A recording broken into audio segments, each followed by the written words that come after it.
Okay, now we're going to go through the exam 2 practice questions.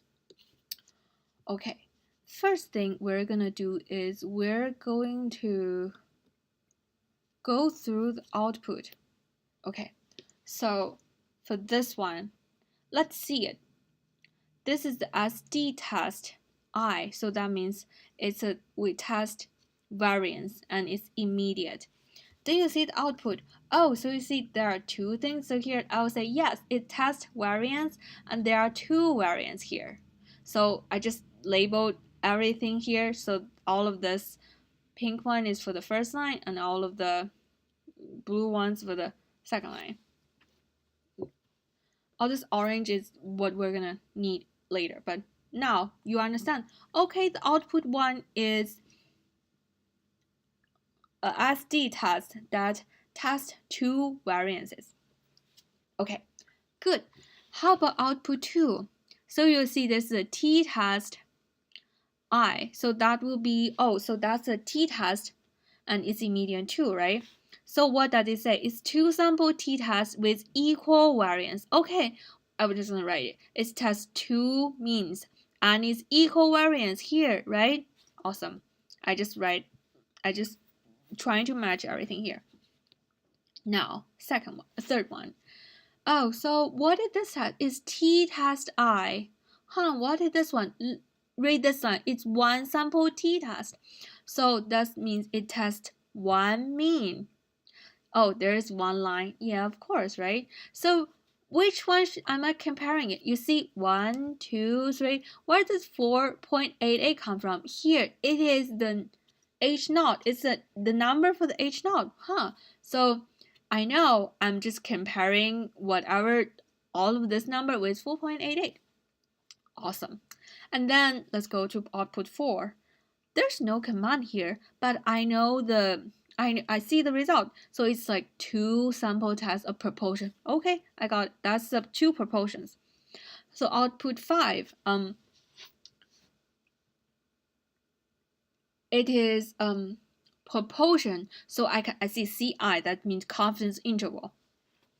Yes. So in the output, I think we have this one, but I'm thinking probably we should see like 39 plus 65 is 104. I'm thinking probably we should use this command, but it doesn't really change much. It's just the confidence interval, like it a little bit of change, but yeah.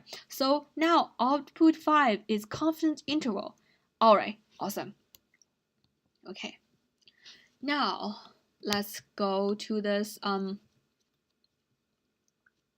go to the exam question part. Okay, so for exam exam 2 question, so there are two kinds of, well, I hope you are here. I hope you did the question already, not like I'm going through this, but okay. So basically this means there is a BV and there is a WM. So I just want to say which one is cheaper. Okay, let's raise a question. If the A, right? So if they are normally distributed, that the data indicate that on average price at this one are lower than, B is cheaper than W. Okay, yeah, so this is something we want, right? So something we want is alternative. So I would say alternative is B is smaller than W.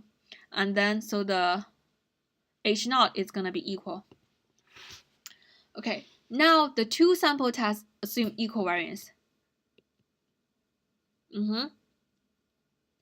And the two samples assuming equal variance here. Why? So I guess we're just gonna see, right? Oh, see, the SD test says we're testing two variants, and the result is 0.7. It's smaller than 0.05, so we're gonna say yes, it is equal variance. So from output 1, we're gonna say, oh, okay, because there's only one output about variance, right? Yeah. So using the output provided, so what's your decision? So this one is about variance, this one is about mean now, okay? So which one are we gonna use? Okay, let's go back to the output. There is one, output 2, so that's the, oh, see, this 2 sample t-test with equal variance, so we should use output 2, right? And when we're testing, because the hypothesis is b smaller than w, so the smaller than, so we're gonna choose this one. It's 0.2, it's greater than 0.05, so we do not reject. Okay, we do not reject. Okay, where should I shop? So, is there a conclusion or something? Since we do not reject, we can't really say like this one is cheaper than that one. So, it doesn't really matter. And how could the study be designed to collect paired data? So you just you ask one person to shop here and shop there, buy the same kind of item, and you compare it. That will be paired data. Okay, now for the second question. 148. That's the sample, right? And the mean score of this one would 0.91. At the standard deviation is 0.79. So, okay, so n is 148, and mean, like x bar, is this one, and SD is this one. A test is carried out to determine if there is a good evidence that, okay, now whatever after this is my H alternative. Something is higher than 4.88. See, that's the 4.88 we just like identified earlier, right? So what's the hypothesis? Something is higher than this. So you write on this first, and then whatever left over is this one. So draw your reject region with the critical value labeled and shading your reject region. So how do you shade this? Reject region is still on the, see, do you see this sign? It's greater than, it's pointing to the right. So you are just gonna shade the right part. And yeah, and carry out the test described with this alpha significance level test. Okay. No, we need to go back to the data. So do you remember this 4.88, like 148 and 5.91 and this 0.79? Yes. So we want to test on the right side, right? So here is the one. It's 0.000. So that's really small. So we reject it, right? So yes, reject it. So what's your conclusion? So based on this one, we're gonna say, well, you know what? It is significantly more compassionate than general. So after this one, some new information was provided about the mean score on the test in the general population, and its specific was found to be mu equal to 0.588. The same hypothesis for part A was conducted, and the non-hypothesis was not rejected. Okay, so there might be an error. We have already went through what is a type 1 error and type 2 error. So what do you think? Because in this one, we should reject.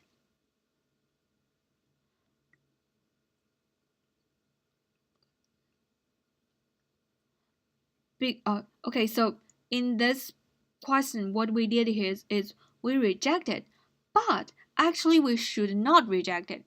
So that's we reject now given not is true. That's type 1 error. Yeah, that's the answer. And then for question 3, so you read through all the things, and then okay, so 163 of 227 is yes, and 154 of 262 is yes. Okay, so that sounds like proportion, right? So do you think this part, like there's more here than here? And so state your hypothesis. Yeah. So do you think more is here over here? So do you see all of this everything you ask a question, you are basically stating the alternative, okay, and decide and support your decision. So which hypothesis we're going to use? Sorry. So now we're going to number 4 now because there's only one proportion test. And we want to say if the first one is greater than the second one. So that's the greater sign. Here, this is the one. Awesome. And so see, this one is smaller than 0.05, so we reject it. Okay, we reject it. We conclude the one, so that's, you go back to the 1 sample or 2 sample slide or the proportion one. I do have the decision and the conclusion ready there. It's really clear. And show what conditions met. So the conditions NP and NQ, right? That's all greater than 5. Then yeah. So here, sometimes it's 5, sometimes 10. If that's the data you have and you just have it's greater than 5, that's cool. That's all right. And then for question 4, a survey was done asking authors of papers in scientific journals. Okay, so is it acceptable or not? So this much people in total, and this much that's not acceptable. So I think should be 145 minus 65 is the much of people say it is acceptable over 104. That's why I think probably the result should be this one. Okay. So given the 90% confidence interval for this thing, so you just do this. This will be the confidence interval. What confidence conditions must be true in order to use the interval that you have stated in this. So that's NP and NQ, right? And then one statement, you just write this and yeah. What change can be made to a new study to get a better estimate? So you can just increase the sample size, reduce the confidence level, but you don't really want to reduce the confidence interval. So a narrower interval. So get a narrower interval. Do you still remember we did this earlier? Let's find it just before we forgot it. Okay, on some I think should be here. Okay. Yes. So something about the confidence interval. How do you want to? A narrower confidence interval. So you want this one to be smaller. Let's go back to this one. Okay, it's one sample. It's the third video. All right. Awesome. That's the end.